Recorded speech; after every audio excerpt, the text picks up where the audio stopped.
अस्सलाम वालेकुम एवरीवन, कैसे हैं आप सब। आई होप आप सब लोग ठीक होंगे, खैरियत से होंगे। तो आज की जो ये वीडियो है ये बहुत ज़्यादा इन्फॉर्मेटिव होने वाली है। आज की इस वीडियो में मैं आप लोगों के साथ शेयर करूंगी किस तरह से आप जो अपनी अल्ट्रासाउंड रिपोर्ट है उसको घर पे खुद रीड कर सकते हैं। क्योंकि जब हम लोग अल्ट्रासाउंड रिपोर्ट करवाते हैं अपनी, तो उस टाइम पे डॉक्टर्स के पास तो इतना टाइम नहीं होता कि वो हमें डिटेल्ड में एक एक चीज़ बताएं। लेकिन जब भी अल्ट्रासाउंड करवा के हम लोग घर आते हैं तो 1 या 2 दफ़ा तो हम लोग ज़रूर अपनी अल्ट्रासाउंड रिपोर्ट को देखते हैं और पढ़ने की कोशिश करते हैं। तो मैंने सोचा क्यों ना मैं आप लोगों के साथ वीडियो में शेयर करूं और कोशिश करूंगी कि आसान तरीक़ों से आप लोगों को समझा सकूं। तो चलें जी, स्टार्ट करते हैं आज की वीडियो। ये जो अल्ट्रासाउंड रिपोर्ट है मैंने 22 वीक्स में करवाई थी। तो सबसे पहले जी यहाँ पे लिखा हुआ है नंबर ऑफ़ फीटस, तो ये सिंगल है। इसके आगे लिखा हुआ यानी कि सिंगल बेबी है, ट्विंस नहीं है।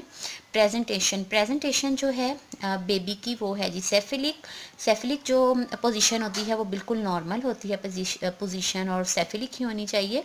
और नॉर्मल डिलीवरी के लिए रिक्वायरमेंट भी यही होती है कि सेफिलिक पोजीशन हो तो बेबी की जो डिलीवरी है, नॉर्मल डिलीवरी, वो आसानी से हो जाती है। और इस जगह पे आपके ब्रिज भी लिखा हो सकता है, तो ब्रिज पोजीशन भी अगर हो और ऐसे 22 वीक्स है, जैसे थर्ड ट्राइमेस्टर का आपका लास्ट 38 39 नहीं है, तो उसमें फिर थोड़ा सा रिस्क होता है। लेकिन अगर स्टार्टिंग में आपके ब्रिज पोजीशन लिखा हुआ है तो उसके लिए आपने घबराना नहीं है। बेबी की जो पोजीशन है वो चेंज होती रहती है। और मेरे केस में भी ऐसे ही हुआ था। जब मैंने ये अल्ट्रासाउंड करवाई थी उस टाइम पे सेफेलिक थी, लेकिन नेक्स्ट जब मैंने अल्ट्रासाउंड अपनी करवाई थी तो उसमें मेरी बेबी की पोजीशन ब्रिज आई थी और प्लासेंटा की भी जो पोजीशन थी वो भी चेंज थी। तो उसकी वीडियो भी मैं इंशाल्लाह आप लोगों के साथ नेक्स्ट वीडियो वही बनाऊंगी और वही शेयर करूंगी। और आप कुछ टिप्स भी दूंगी आप किस तरह से ब्रिज बेबी को सेफेलिक में कन्वर्ट कर सकते हैं या चेंज कर सकते हैं बेबी की पोजीशन। अब बात कर लेते हैं फेटल हार्ट बीट की, जो कि प्रेजेंट है, यानी कि बच्चे के दिल की धड़कन भी मौजूद है, फेटल मूवमेंट भी प्रेजेंट है, बच्चे की हरकत तो वो भी मौजूद है। प्लासेंटा बेसिकली ऑल को बोलते हैं, जो कि हमारी यूट्रस में एक बहुत अहम पार्ट होता है। और प्लासेंटा से ही हमारे बेबी को न्यूट्रिशंस, वाइटामिन्स और ऑक्सीजन मिलती है। तो ये इसकी जो प्लासेंटा की जो पोजीशन है वो है एंटीरियर मिड सेगमेंट, यानी कि जो हमारी यूट्रस है उसकी फ्रंट जो वॉल होती है, फ्रंट साइड, उस साइड को है यह प्लासेंटा। अब बात कर लेते हैं जी अमाउंट ऑफ लिकोर। तो अमाउंट ऑफ लिकोर एडिक्यूट है, यानी कि ना बहुत ज़्यादा है ना बहुत कम है। अगर आपके भी एडिक्यूट लिखा है तो इट मीन्स के ये नॉर्मल है, ना बहुत ज़्यादा है ना बहुत कम है। अमाउंट ऑफ लिकोर उसको बोलते हैं जो कि बच्चे के इर्द गिर्द पानी मौजूद होता है, उस पानी को लिकोर बोलते हैं। अब बात कर लेते हैं जी बीपीडी की। पीपीडी है, एफएल है और एसी। 1 बाय 1 मैं इन सब की डिटेल आप लोगों के साथ शेयर करूंगी। इसको बोलते हैं फेटल बायोमेट्री। ठीक है, ये कुछ ऐसे वर्ड्स दिए होते हैं उन्होंने, कोड वर्ड। तो उसमें ये मेजरमेंट होती है बेसिकली बेबी की और उसकी ग्रोथ के हवाले से। तो सबसे पहले बीपीडी की अगर बात करें तो बीपीडी यहाँ पे मैं डायग्राम भी लगा दूंगी, आप लोग देख सकते हैं। बच्चे के सर की जो गुलाई होती है, सर की हड्डी की गुलाई एक कान से दूसरे कान तक की, उसको नापा जाता है, उसकी मेजरमेंट की जाती है, जो कि 5.2 सेंटीमीटर है। अब बात कर लेते हैं एफएल की।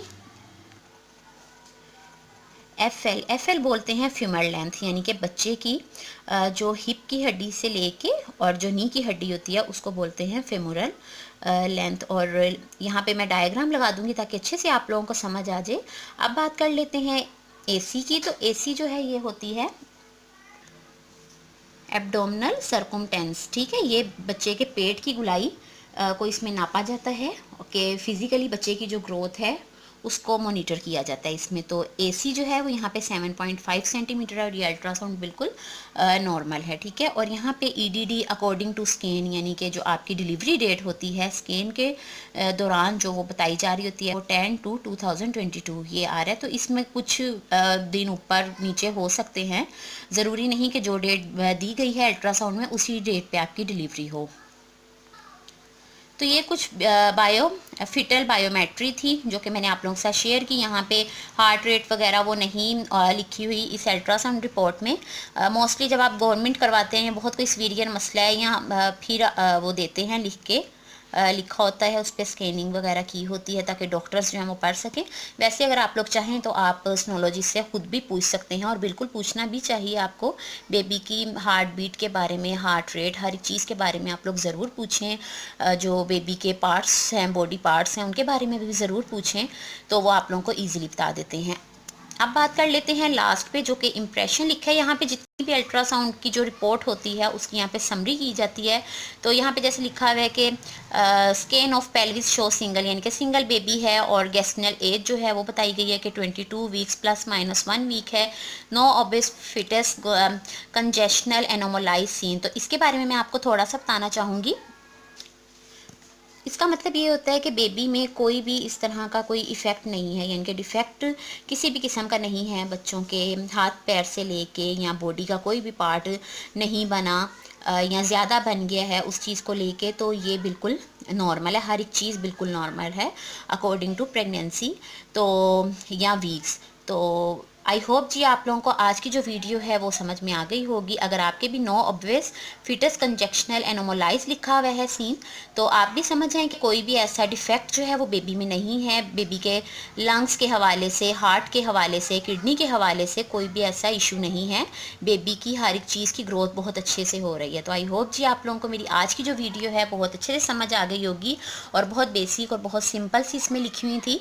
तो मिलूंगी जी अब आपसे मैं नेक्स्ट वीडियो में। और इसके बाद जो मैं वीडियो बनाऊंगी वो मैं बना रही हूँ ब्रिज पोजीशन पे, जो कि मेरे बेबी की भी थी। ब्रिज पोजीशन हो गई थी इस अल्ट्रासाउंड के बाद। तो उसके बाद फिर दोबारा से अब मेरी 1 वीक रह गया है मेरी डिलीवरी में, लेकिन अब अल्हम्दुलिल्लाह मेरी जो बेबी की पोजीशन है वो अगेन सेफेलिक हो गई है। तो इसमें घबराना बिल्कुल भी नहीं है। आप बस पानी का इंटेक ज़्यादा से ज़्यादा रखें अगर आपके ब्रिज पोजीशन आ रहा है बेबी। तो बाकी ये है कि एक्सरसाइज वगैरह वो फिर मैं आपको नेक्स्ट वीडियो में बताऊंगी। तो जी आज की वीडियो मेरी यहीं तक थी। मिलूंगी आपसे नेक्स्ट वीडियो में। मुझे इजाज़त दीजिए। अल्लाह हाफिज़।